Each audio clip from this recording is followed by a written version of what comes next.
Bonjour à tous, merci de nous rejoindre sur Futur TV pour cette nouvelle édition de la rédaction. Tout de suite les titres. La task force convoquée à Genève par Paris après des violations du cessez-le-feu en Syrie. Sur le terrain, des convois humanitaires ont commencé à livrer des aides dans 18 localités du pays. En Iran, un scrutin législatif marqué par une véritable poussée des réformateurs et des modérés. Ces derniers ont obtenu 89 sièges au Parlement contre 86 pour les conservateurs selon des résultats partiels. Leonardo DiCaprio, récompensé pour son rôle dans The Revenant, Spotlight s'est imposé comme le meilleur film de cette 98e cérémonie des Oscars. Le Premier ministre Tamam Salam a reçu ce midi au Grand Sérail l'ambassadeur d'Égypte, Mohamed Zayed. Les deux hommes ont passé en revue les derniers développements au Liban et dans la région à la lumière de la crise politique qui secoue le pays. Les tensions entre Beyrouth et Riyad, nées des propos hostiles du Hezbollah à l'encontre du royaume saoudien, ont largement figuré au menu des discussions. Le diplomate égyptien a d'ailleurs transmis au chef du gouvernement une lettre du président Al-Sisi dans laquelle le Raïs appelle à la consolidation de la coopération entre les pays arabes. On écoute Mohamed Zayed. Nous réitérons notre confiance envers le Premier ministre Tamam Salam qui saura régler les problèmes actuels. Nous sommes convaincus que lui et son équipe gouvernementale demeureront attachés à la consolidation des relations entre le Liban et les pays arabes. Le ministre koweïtien des Affaires étrangères a redit l'engagement des pays arabes en faveur du Liban. Sabah Khaled Al-Sabah appelle Beyrouth à rester dans le giron arabe. Il s'exprimait lors d'une conférence de presse conjointe avec le secrétaire général de l'OTAN, Jens Stoltenberg, en visite au Koweït.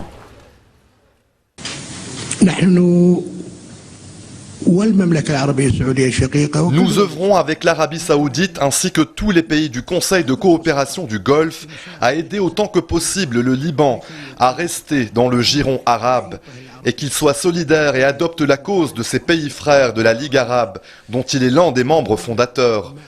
C'est ce que nous attendons du Liban et nous continuerons à aider le Liban et son peuple qui méritent qu'on les soutienne. Il faut que le Liban reste dans le giron arabe et demeure attaché à leur cause et à leurs problèmes. La task force convoquée par Paris doit se réunir à Genève. Elle est composée de plusieurs pays chargés de veiller à ce que le cessez-le-feu soit respecté en Syrie. Le nombre de morts dans le pays, dans les zones hors du contrôle du groupe État islamique a baissé drastiquement depuis l'entrée en vigueur du cessez-le-feu. C'est ce que rapporte l'Observatoire syrien des droits de l'homme. On sait que cette trêve a cependant été violée à plusieurs reprises, même si elle est globalement respectée. Le chef de l'OTAN se dit quant à lui préoccupé. Alors quelles peuvent être les conséquences de ces violations? La question reste ouverte. Tout ce que l'on sait, c'est que ce sont les États-Unis et la Russie qui devraient décider des mesures à prendre. Le siège de ville en Syrie constitue une arme de guerre redoutable. Plus de 450 000 personnes sont actuellement privées de tout, nourriture ou encore médicaments. Des convois humanitaires ont commencé à livrer des aides dans 18 localités du pays. Ils espèrent porter assistance à plus de 150 000 personnes. Les Syriens sont beaucoup à tenter de rejoindre l'Europe. Aujourd'hui, plusieurs centaines de migrants ont tenté de forcer la barrière frontalière entre la Grèce et la Macédoine. Ils ont été repoussés à coups de gaz lacrymogène par la police. Restez des nôtres, on se retrouve après la pause.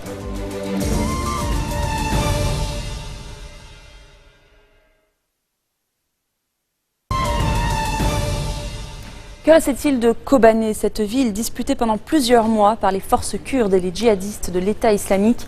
Eh bien, presque rien, un tas de gravats, un champ de ruines. Un an après sa reprise par les forces kurdes, Kobané est une ville fantôme. Certaines familles tentent de reprendre possession des lieux, mais la reconstruction s'annonce difficile. Inès Olagaret. Il y a un an, le déluge de feu prenait fin. Les combattants de l'État islamique se retiraient, les Kurdes avaient gagné. Mustapha venait de vivre 133 jours sous les bombes. Un jour, je me suis retrouvé au mauvais endroit. On se battait tout près de moi. J'étais avec un combattant kurde. Je lui ai dit, si ça tourne mal, qu'ils arrivent, s'il te plaît, tue-moi. Je préfère mourir que de tomber entre les mains de l'État islamique. Kobané ressemble à un champ de ruines. 60% des bâtiments sont à terre. En janvier 2015, un groupe de jeunes activistes filmait avec leur drone la ville dévastée. Plus d'écoles, plus d'hôpitaux. Regroupés au sein d'un collectif de volontaires, ils dégagent désormais les rues et reconstruisent des logements pour ceux qui ont perdu leur maison, grâce aux dons de la diaspora. On importe une partie de Turquie, mais en ce moment la frontière est fermée, on ne peut rien faire venir. Pour obtenir une explication, il faut se rendre à la mairie. Après avoir chassé les djihadistes, les Kurdes ont mis en place une administration autonome. Ils laissent seulement passer l'aide humanitaire, comme de la nourriture.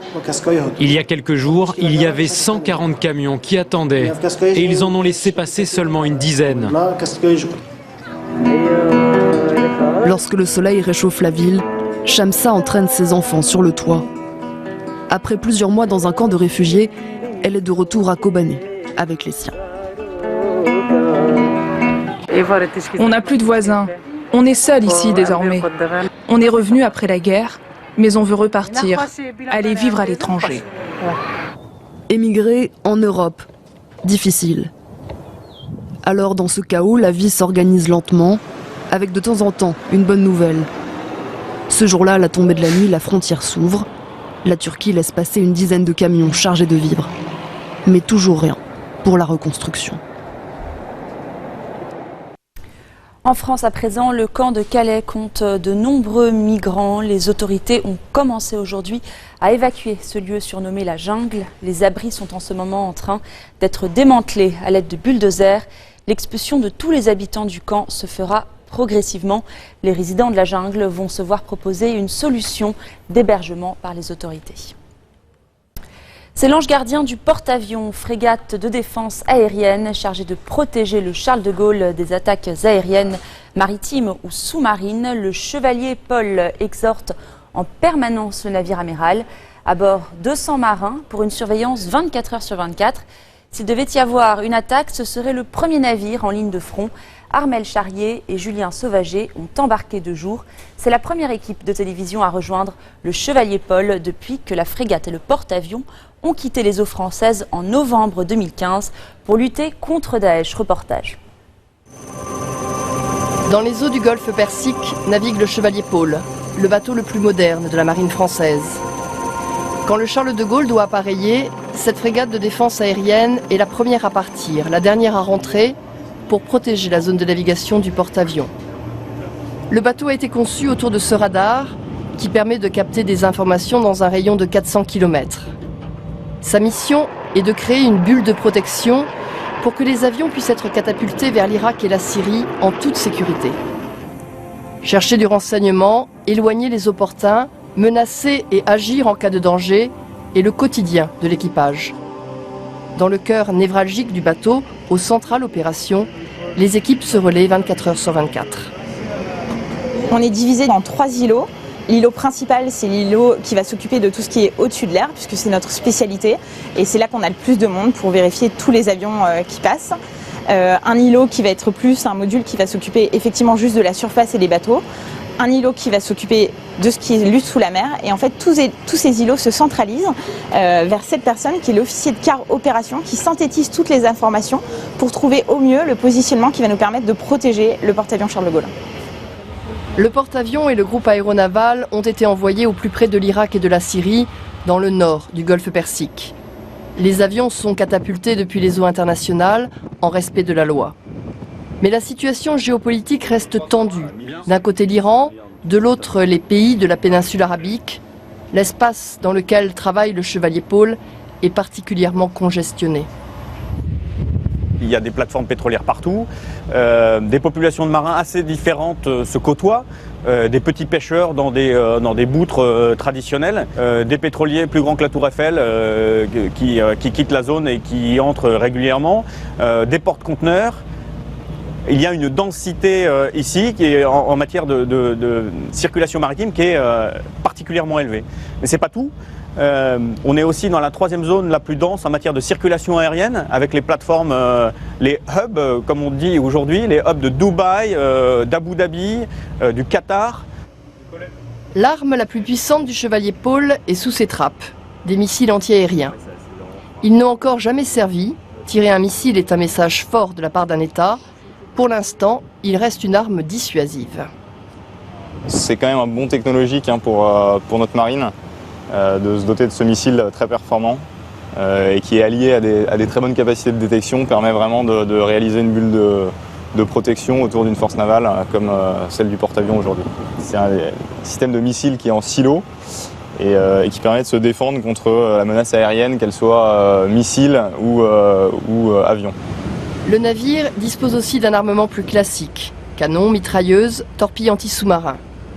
La particularité du Chevalier Paul est que 3 jours après sa mise en service, en 2011, il était envoyé au large de la Libye. Ces canons entraient immédiatement en action et tiraient sur les côtes pour protéger les hélicoptères français. L'entraînement à bord est indispensable. À tous, on a une nouvelle détection jaune-jaune, d'abord 330 et d'abord 335 rouge-rouge à 5 nautiques. Ce jour-là, le commandant est sur la passerelle. Il ignore le scénario et doit réagir à la menace. Il découvre au fur et à mesure les assaillants, leur armement, symbolisés par les bouées jaunes et rouges. C'est du RPG-7, ils sont en train de viser. On bute sur la jaune-jaune sur bâbord. Derrière l'apparence du jeu, les soldats mémorisent les gestes à tenir. C'est loin d'être anodin. Une frégate et un porte-avions sont assez loin de la menace terroriste quand ils sont en haute mer. En revanche, dès qu'ils s'approchent des côtes, dès qu'ils franchissent les détroits, les navires deviennent plus vulnérables. Aujourd'hui, Daesh n'est pas complètement encore dans le domaine maritime, mais quand on connaît leurs ressources, on peut imaginer qu'ils pourraient l'être demain.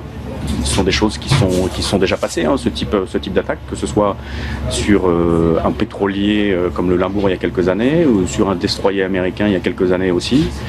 Ce sont des réalités auxquelles on doit se préparer.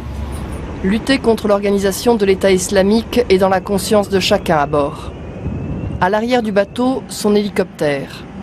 En hommage aux victimes des attentats de Paris le 13 novembre, ce sigle commémoratif, peint sur le rotor. Quelques jours plus tard, le président Hollande envoyait le porte-avions, le Chevalier Paul et tout le groupe aéronaval frapper plus durement encore le groupe terroriste. Depuis 3 mois, l'équipage n'a pas connu de répit. Jour et nuit, il effectue ses missions. Ils sont 200, hommes, femmes, et ignorent quand ils rentreront chez eux et retrouveront leur famille. Restez des nôtres, on se retrouve après cette nouvelle page de pub.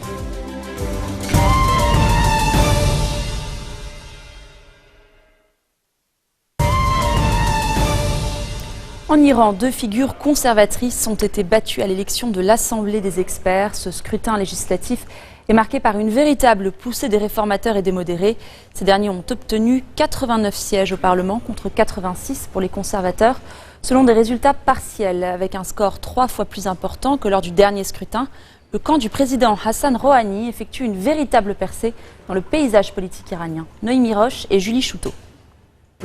À Téhéran, c'est un véritable plébiscite pour les réformateurs. Les alliés du président remporteraient les 30 sièges mis en jeu dans la capitale. Hassan Rouhani s'en est félicité sur Twitter. Les électeurs ont créé une nouvelle atmosphère. Ils forment une grande nation qui se dresse fièrement. Le président iranien compte sur les réformateurs pour accélérer sa politique d'ouverture. C'est plutôt bien parti. Le camp Rouhani disposerait dans les 4 prochaines années d'au moins 3 fois plus de députés que dans le Parlement actuel. Une percée remarquée, d'autant que la plupart des grandes figures du camp réformateur ont été écartées de la course électorale. Le Conseil des gardiens de la Constitution avait opposé son veto à leur candidature. Autre motif de satisfaction pour le président iranien, il est élu à l'Assemblée des experts avec son allié, l'ancien président Akbar Hachemi Rafsanjani. Des premiers résultats qui ont fait réagir le guide suprême iranien. Dans un message à la télévision, Ali Khamenei a rappelé que le progrès du pays était l'objectif principal, mais il a mis en garde contre un progrès superficiel, sans indépendance ni intégrité nationale. Si les conservateurs ont perdu du terrain à Téhéran, ils sont en tête dans le reste du pays. Les résultats définitifs devraient être annoncés d'ici mardi. On prend la direction de la Tunisie où des milliers de citoyens ont protesté en janvier contre la politique du gouvernement, le chômage et la corruption. Le pays est souvent montré comme un exemple dans la région, mais beaucoup de Tunisiens pensent que les élites ne parlent qu'entre eux et ne s'occupent pas des problèmes de la nation. Les protestataires réclament des emplois et le développement de régions délaissées depuis des décennies. En Tunisie, le taux de chômage dépasse désormais les 15% et flirte avec les 30% pour les diplômés. C'est un reportage de Christopher Moore, Georges Yazbek, Maïssa Awad et Jonathan Walsh. Sit-in devant le gouvernorat de Kasserine. Des chômeurs excédés occupent les lieux, sous l'œil vigilant des militaires. Les manifestations violentes de ces dernières semaines ont pris fin. Mais la colère gronde toujours.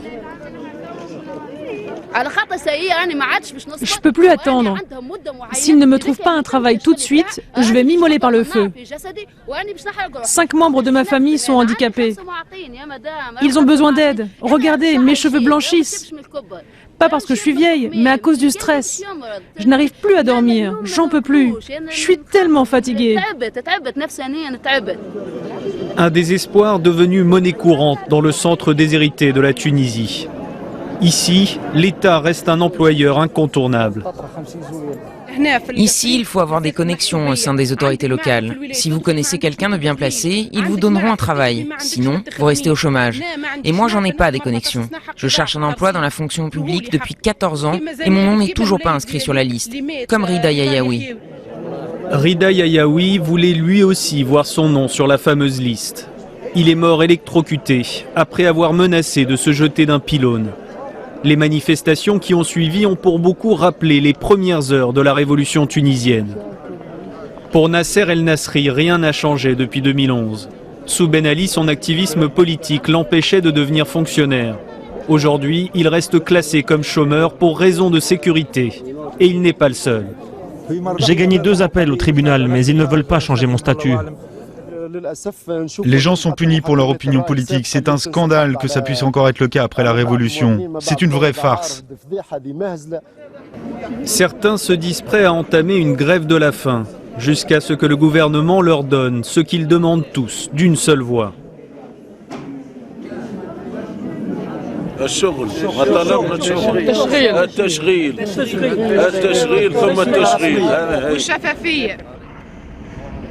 Direction la région de Sidi Bouzid, à quelques dizaines de kilomètres de là. Pour Ibrahim, plus question d'attendre un geste des autorités. Il tente sa chance dans l'agriculture. Le jeune homme de 23 ans cultive des plants qu'il vend au marché.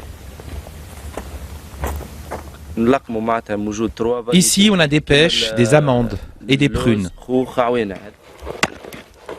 Comme beaucoup d'agriculteurs ici, Ibrahim n'a pas de documents officiels prouvant que ces terres lui appartiennent. Alors impossible pour lui d'obtenir un prêt. Il vit dans l'illégalité. Je travaille au noir, mais c'est toujours mieux que de choisir la délinquance, le vol ou le kidnapping. Comme je n'ai pas d'autorisation officielle, je dois vendre mes produits moins chers que les autres. Et quand je suis au marché, je risque de me faire confisquer tout ce que j'ai. La région manque aussi cruellement d'infrastructures. Un obstacle de plus pour les 40% de la population dépendant du secteur agricole. Ibrahim nous emmène voir Nizar, le consultant qui l'a aidé à lancer son affaire. À sa demande, il vient partager son expérience avec un groupe de jeunes femmes ambitieuses.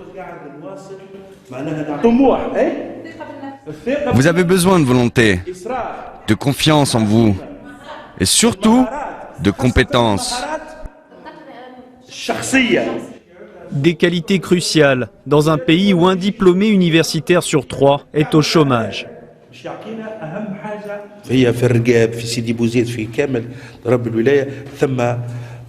Dans toute la région, il y a des jeunes avec un énorme potentiel. Mais ils ont besoin de soutien, en particulier en matière d'estime de soi. De cette manière, ils pourront prendre la voie du succès.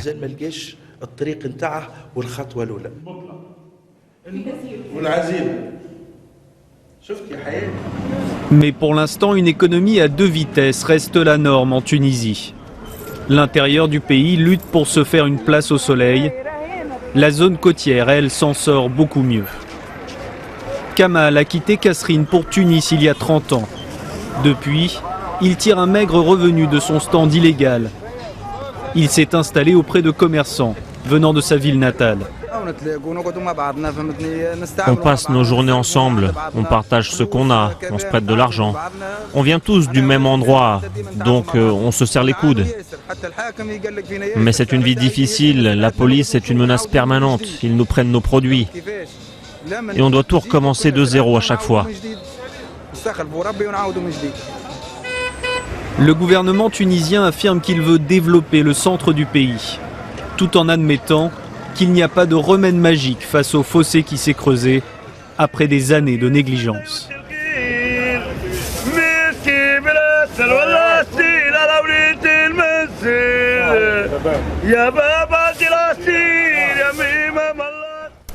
Les Palestiniens sont-ils en faveur d'une troisième intifada? Selon un récent sondage, plus de la moitié d'entre eux y sont opposés. Pourquoi? Eh bien tout simplement parce qu'ils jugent que cela ne les mènera nulle part et que les conséquences, les représailles israéliennes sur leur quotidien sont trop lourdes. C'est le cas à Kabatia, d'une petite ville de Cisjordanie. Reportage de Pierrick Laurent. Dans les rues de Kabatia, la vie quotidienne a repris son cours. Cette ville du nord de la Cisjordanie vient pourtant de vivre 3 jours de siège, des quartiers entiers bouclés par l'armée israélienne et une population confinée chez elle après une attaque perpétrée à Jérusalem. 3 jeunes de Kabatia ont assassiné une Israélienne avant d'être tués par la police. Majdi Nassal s'est ainsi retrouvé bloqué chez lui entre 2 checkpoints. Ici, c'est un immeuble d'habitation et quand l'armée est entrée dans Kabatia, elle l'a utilisé pour des opérations militaires. Les soldats se sont installés ici pendant 3 jours et nous étions coincés. Ils nous ont utilisés comme boucliers humains. Si les accès à la ville ont été rouverts, toutes les restrictions ne sont pas levées. Impossible pour les habitants pourtant munis de permis de travail de traverser les points de passage pour se rendre en Israël. Pour ce patron d'une carrière de pierre, qui vend sa production côté israélien, l'impact est immédiat. Ces laissez-passer sont vitaux pour nous, et ça pour plusieurs raisons. Il nous faut aller en Israël pour trouver des nouveaux clients, pour encaisser les paiements, pour aller à la banque et pour faire marcher le commerce. Au total, 9 habitants de Kabatia ont perpétré des attaques anti-israéliennes depuis le mois d'octobre. Et si les conséquences sont lourdes pour toute la ville, ici, on préfère rejeter la faute sur Israël. Le problème, ce n'est pas Kabatia, c'est l'occupation israélienne qui refuse de se soumettre aux lois internationales et de respecter des règles. Si les Palestiniens font ça, c'est parce qu'ils sont sous pression. Si les Israéliens détruisent tous nos espoirs de paix, le problème, ce n'est pas les Palestiniens. Dans un récent sondage, 80% des habitants de Cisjordanie disent subir des mesures qui impactent leur quotidien. Des difficultés de déplacement, la perte d'un emploi ou de revenus. Et plus de la moitié des Palestiniens se disent contre une troisième intifada. Je pense que notre peuple est arrivé à la conclusion que les actes de violence ne permettront pas de trouver une solution à ce conflit. Si on leur demandait « Soutenez-vous le mouvement de désobéissance civile qui perturbe au quotidien l'occupation israélienne ?», je pense que la grande majorité des Palestiniens diraient oui, car ce sont des actions non violentes. En 4 mois, les violences ont fait près de 200 morts, en grande majorité des Palestiniens qui tentaient de mener des attaques. Une vague qui ne semble ni gagner en intensité, ni montrer le moindre signe de faiblesse. Colère au Pakistan après la pendaison ce matin de Mumtaz Qadri. L'homme a écopé de la peine capitale. Il avait abattu il y a 5 ans un gouverneur qui soutenait une chrétienne accusée de blasphème. Sur cette route qui traverse Islamabad, impossible de circuler en voiture ce lundi. La police a bloqué les accès, un principe de précaution, car depuis l'annonce de l'exécution de Mumtaz Qadri, les rassemblements de soutien se sont multipliés. Les autorités craignent que la situation déjà tendue ne dégénère. Mumtaz Qadri a été pendu pour avoir assassiné en 2011 le gouverneur du Pendjab, favorable à une révision de la loi controversée sur le blasphème. À Rawalpindi, devant le lieu où sa dépouille est exposée, on se bouscule pour rendre un dernier hommage. Pour ses proches, Qadri est un héros. Je suis tellement fier du martyre de mon fils. J'ai 5 autres fils. Je suis également prêt à les sacrifier pour l'honneur du prophète. Il a dit, j'ai fait ce que je devais faire, je n'ai aucun regret, je n'ai aucun remords, je n'ai aucune inquiétude. Et c'est la même chose pour nous tous. Affecté à la garde rapprochée du gouverneur du Pendjab, Mumtaz Qadri avait avoué avoir tiré 28 balles sur sa victime, car celle-ci avait apporté son soutien à une chrétienne condamnée à mort pour blasphème, une position intenable pour les islamistes. 1 mois et demi après ce crime, Mumtaz Qadri est condamné à la peine capitale pour meurtre et terrorisme, un verdict confirmé par la Cour suprême. Martyr pour les uns, assassin pour les autres, Qadri a commis un crime qui n'est pas resté impuni.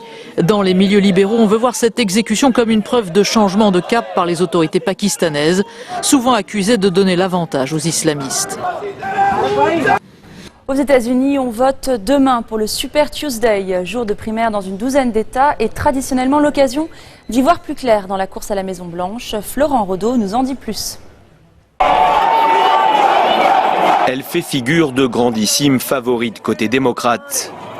Depuis son écrasante victoire samedi en Caroline du Sud, Hillary Clinton le sait, l'investiture de son parti lui tend désormais les bras. Dans l'escarcelle de l'ancienne première dame, déjà à 3 États, une courte victoire dans l'Iowa le 1er février dernier, suivie de 2 succès plus convaincants dans le Nevada et la Caroline du Sud. Seul bémol pour l'instant, le New Hampshire remporté par son rival Bernie Sanders. Mais distancé dans les sondages nationaux, le sénateur du Vermont qui se définit comme un socialiste aura bien du mal à rattraper son retard sur Hillary Clinton. En cause, son déficit de popularité au sein de la communauté afro-américaine. Enjeu de ce Super Tuesday, le vote de l'électorat noir généralement acquis au camp démocrate devrait jouer le rôle d'arbitre entre les 2 candidats.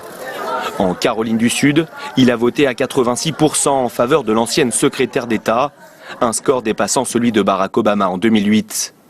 Un plébiscite qui pourrait s'avérer décisif pour la suite de la primaire.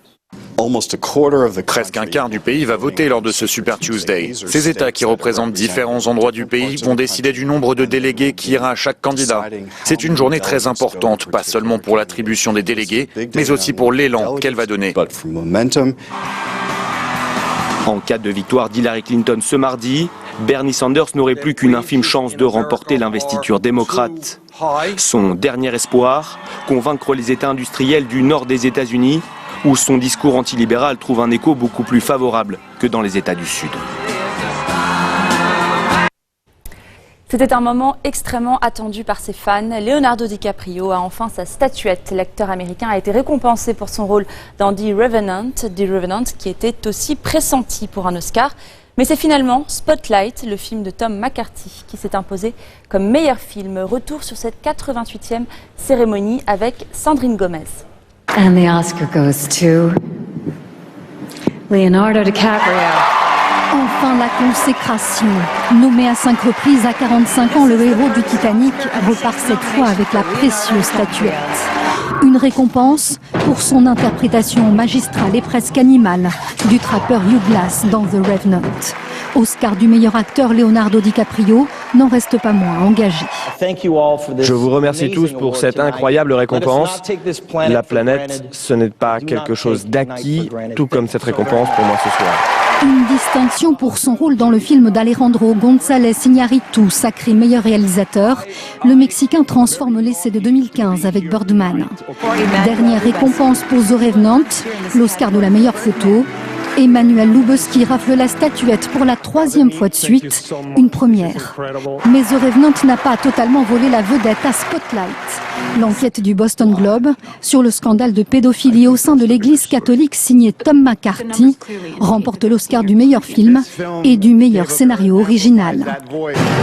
Carton plein pour Mad Max de l'Australien George Miller. Le président du prochain Festival de Cannes peut se féliciter de ses 6 récompenses techniques. Meilleur costume, meilleur décor, maquillage, coiffure, mais aussi montage et mixage son.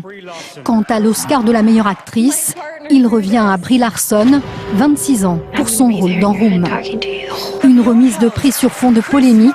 L'humour grinçant du comédien Chris Rock, maître de cérémonie, a rappelé que de nombreux acteurs noirs ont boycotté l'événement. Bienvenue à la cérémonie des Oscars, également connue pour ses récompenses attribuées par les Blancs. Vous vous rendez compte, si les membres de l'Académie nominaient les présentateurs, je n'aurais même pas ce travail. Une critique contre l'absence d'acteurs noirs parmi les nommés pour la seconde année consécutive. Message reçu, on l'espère. Les organisateurs ont promis de favoriser à l'avenir une plus grande diversité aux Oscars. Voilà, c'est la fin de cette édition. Merci de nous avoir suivis. Très bonne suite de programme sur notre antenne.